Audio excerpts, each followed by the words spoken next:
Hello, and welcome back to the Merry Tyler Moore, where today I have two special things in store for you. The first one you're already looking at. I finally got into a much better camera mod, so now I know how to make these beautiful, stunning, sweeping views that everybody else takes of their cities, and I've always wondered how they could possibly have the mega wrists it must take to be spinning around and soaring through their cities in one swift motion.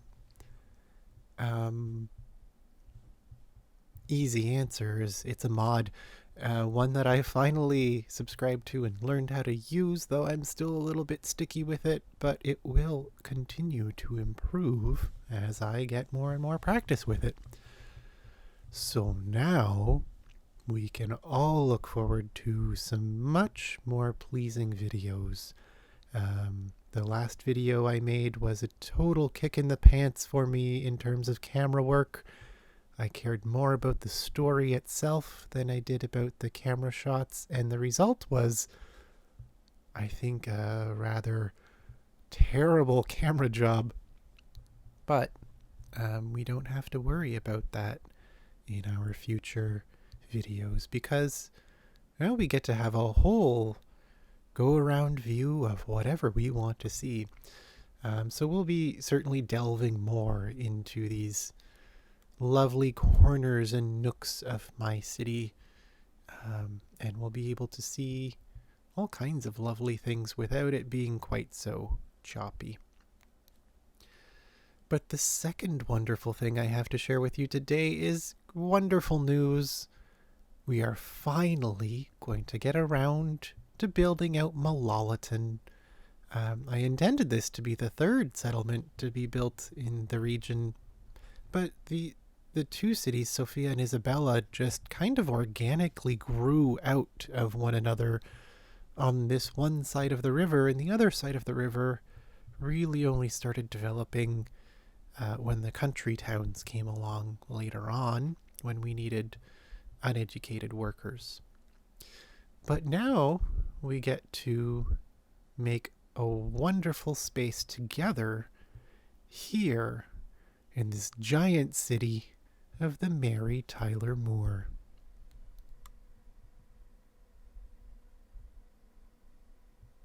Now, I've had this planned in the back of my mind for a very long time, so I had a good idea of basically what I wanted the city of Malalaton to look like. Aiming for mixed classes of people, mixed ages, mixed use community. I'd like a fair amount of density. I'd like it to be pretty urban, but I also don't want it to be a megalopolis.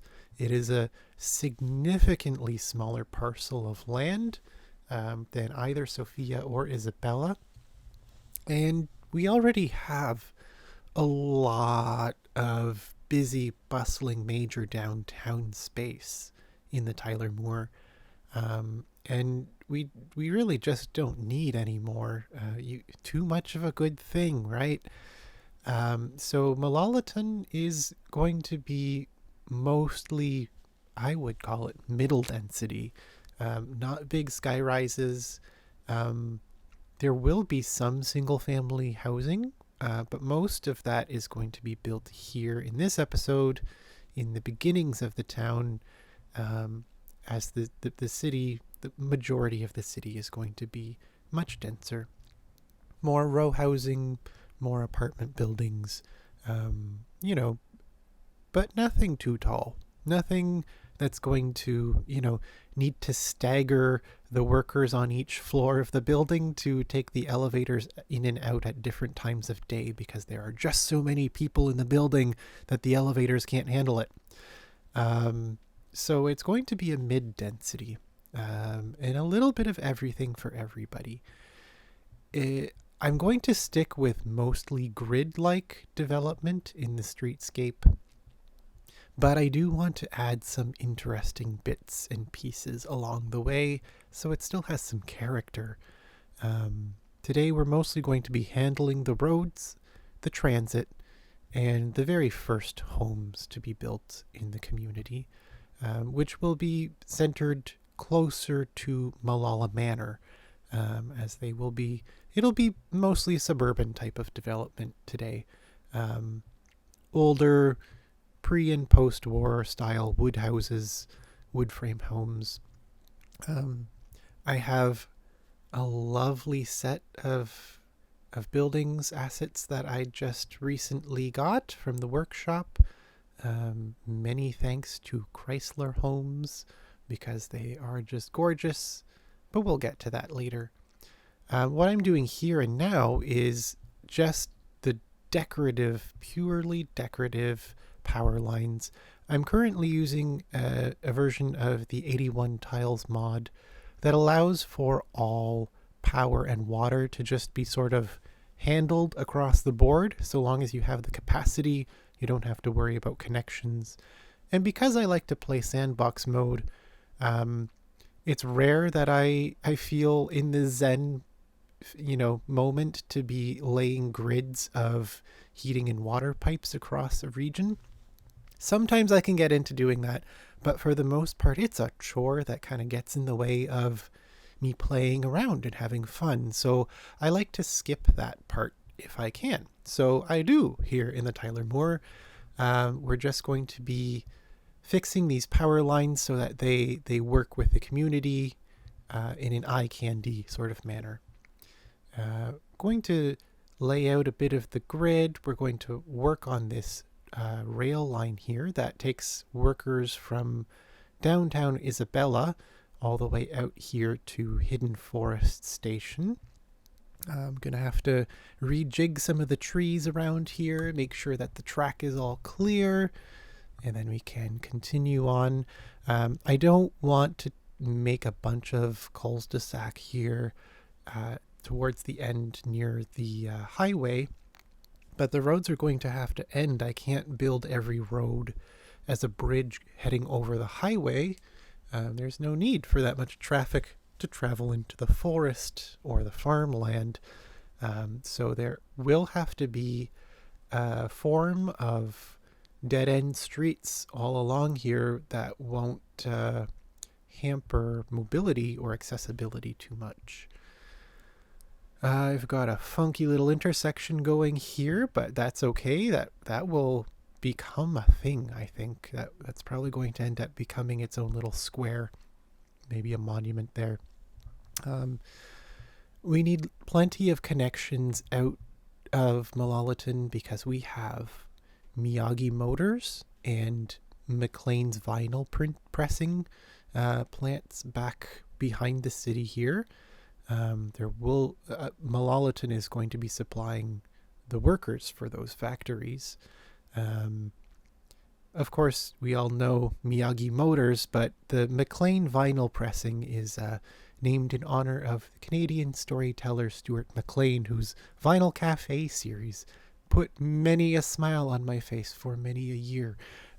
So here's a nice little memento of that. I think Mr. McLean would have loved to have a vinyl pressing plant named after him. We're getting the grid part laid out here now. Most of the central part of Malalaton is going to be built up around the train station, all the way towards the main east-west streetcar line, the Tricentia line, which travels from Tricentia all the way through into Isabella. If I'm not even I might be mistaken, because it's been a while since I've been to Plattersville, but I think it actually crosses the river into Plattersville too. It might just stop at the central station, though. I'm not entirely clear on that. It's such a big city that even the person who built it all can't remember every little corner of it, which is part of the fun of sharing it with you so that we can explore it together, because this city's been around a long time on my hard drive, and a lot has happened to it over the months that it's been around, and it's always fun rediscovering little treasures that I set up, that not intending them to be the effect on me to be surprised by them, but hey, I will reap the benefits of that along with you as we travel through the city together. Thank you for joining me. It's a lot more fun traveling with somebody than it is on your own. So thanks for joining me in the Tyler Moore. It's such a happy place. This curved street, which I added mostly for character, but also for an easy cut through without having to go at 90 degrees throughout the whole neighborhood. I'm going to put a couple cul-de-sac here, as that will be the more suburban part of the neighborhood. And now we've got the street grid platted out. We're going to get to work on some transit. We really only have the 2 lines right now, 2 streetcar lines and a train line going through the area. We're going to need a lot more than that if we want the city to grow instead of being suffocated by traffic. I'm going to start a new streetcar line out here by the Hidden Forest train station, and that's going to loop through the forest all the way into Malalaton and head what I guess would be north-northeast through the city, all the way up towards Malala Manor. This is going to give you a great insight into how I build my cities and how I organize things and play. I like to be meticulous and persnickety, because that's part of who I am and that's the way I play. So I do a lot of early planning, and none of you got to see this stage of development in Isabella Sofia. It just kind of premiered as a city already in existence. Here's a great way for you to see the logic and planning behind my design brain, so you can see how my mind works when I am in build mode. A lot of it I find to be absolutely fantastically fun when it comes to plotting transit stops and transit lines and street grids, when it comes to deciding what building styles to use in a neighborhood and how it will all be utilized. But there is a lot of tedium involved that you will see later on in this video, because there is a certain amount of tedium involved, I find, in pretty much all activities. Whether you're doing the laundry, or you're driving to work, or you're cooking dinner, or you're playing City Skylines, there are really fun things in all these activities, and there are really boring work things in all of these activities. So I feel that these videos are a great way for you to see the fun parts without the tedium taking hold.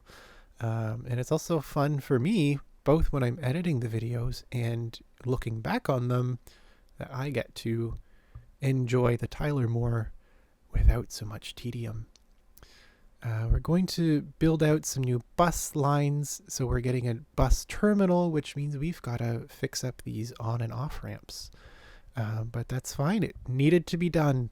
I'm not going to bother marking the intersections right now because I want to focus more on the Malalaton build. There are definitely days when I just love what I call running the line, going through my transit network lines or along my highways from end to end and inspecting every little wonky node, every little curve that's a bit crooked, and perfecting and modifying them and marking the intersections, and yes, even using chevrons appropriately. I do like doing that, just not today. Today I'm in build mode, and that's when I like to do this sort of overhead planning work. As you can see, most of the transit is pretty much in place. We've got some new bus lines going north-south and new one going east-west. We've got a new streetcar line going north-south through Malalaton and curving through the forest there. And we have the Tricentia line and the Malalaton line running through the city, as well as that train line that goes from the Hidden Forest, which will eventually be extended out to Kleinberg in a very upcoming soon video, and runs all the way to the main station in Isabella. Now it's time to put in the parks. Once I have transit completed in an area, I reserve space for the parks right away before all the buildings are put in, before any schools or hospitals or police stations are built. I always save room for parks. I live in a city that has a multitude of small pocket parks, and the city makes its best effort to put a little park in every neighborhood so that every single citizen of the city has a short walking distance to at least a small parkette. Might be a mid-block thing that's just a couple of lots, but it'll have a playground and a bench and a water fountain and some trees and just a quiet little breathing space to get away from the city. And that aspect of the city of Toronto is really one of the main reasons why it is so beloved by the people who live here, and what makes it such a livable city is the accessibility of green space. So from my knowledge of real life experience living in a city where this really works, I try to incorporate a similar policy in all of my cities. So we did make a Yousafzai Square for Malala. We did a Bhutto Square in honor of Benazir Bhutto. There's also Wonderland Park and the Sparrow Wood, because we need more forests to produce a barrier for all that light and noise between Malalaton and the Miyagi Motors District. And I'm just currently roughing out, sort of choosing which houses I want to build out with. They're not necessarily going to go in this space. This is right proper downtown Malalaton, and the densities here will be much higher. I'm just sort of playing around with how I want the single family housing development to feel. It will be transferred over shortly. This satisfied me. I think it looked pretty quaint and cozy. These Chrysler homes are just so well built. I really, hats off and kudos. It must take hours upon hours upon hours, days upon days upon days of work just to get the details done, the texturing, every little corner has to make sure it doesn't have bumps and lumps, and it's a lot of work to make these things. I haven't even begun to look into how to make my own assets, because I know it's a complicated process and I only have so much time for hobbies in my life. So I kind of leave the asset making up to the masters, and these Chrysler homes, very clearly some of the nicest that I've ever seen in this game. So there will be a whole neighborhood full of them. Nice, quaint, cozy, wood frame for the most part, little pre- and post-war homes. The areas I fear in Malalaton won't be big enough to put laneways and garages behind all of the houses, which was kind of my desire for much of Malalaton. Where I live, it's very realistic that pretty much everybody has a garage or a shed backing onto a laneway behind their home or their building where they live. I really did want to emulate that here in Malalaton too. However, my lovely street grid that I laid out here isn't really going to be appropriate for that level of space, which is probably a good thing. A little more density in Malalaton is not shied away from. kids get a school, high school, grade school, kindergarten, little playground for the little ones, and a sports field for the older kiddos. They can run around and get their energy drained out of them before they go back home at the end of the day, so that their parents don't pull their hair out listening to their kids with too much energy still left in them. Good old fire station here. And now is a perfect example of my indecision. You get to see just how indecisive I can be. I will be meticulous and persnickety, but I have such a difficult time sometimes just laying my finger on one decision. And it can drive me just as crazy as I'm sure it drives you.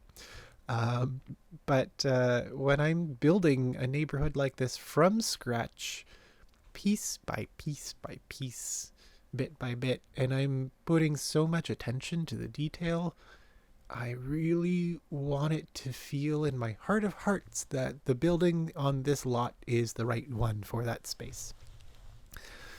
Sometimes I can just go on and on until I realize I just need to put a star beside it and move on, get back to that plot later when I have some better, more concrete ideas. So I'm just going to kind of move along, go on to another block. It shouldn't be such a big deal. But as Phil, the city planner likes to say, we can't let perfect be the enemy of good. Is that what he says? Something like that. Basically what I'm trying to say is I have to control myself when I get to be so specific. And I have to learn how to back off and just go do something else for a time. But these homes are really a joy to work with. They're so quaint. They're so nicely detailed. They already have paths and bushes and yards landscaped around them. So there's a lot of work here that I would normally need to do to make this look better that I don't have to do with these homes. It's pre-included with the model, even some driveways on some of them.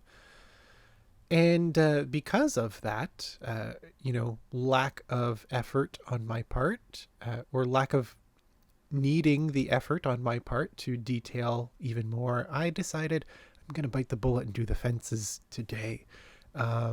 Fences are something I usually don't even bother with because from a far out zoom, you can't really see them anyway. But this is part of the tedium I was talking about earlier.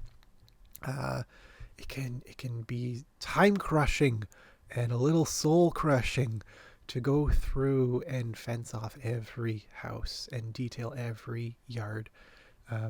Typically, when I build a new city, I start off with the street grid one day, I put the houses in another day, and I do the detailing months and months later, because I have to be in the mood to really get picky and piddle around with some small details on some small areas.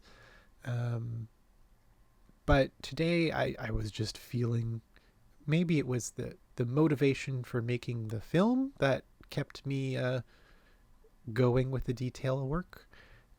But I just really decided to give it my all and do it all in one go so that you could see my process. And I'm hoping, the result of that is that some of you will leave some comments down below on what you like about my playing style and what you would suggest as an improvement to my playing style, because I am far from perfect and I am always striving to do better than before.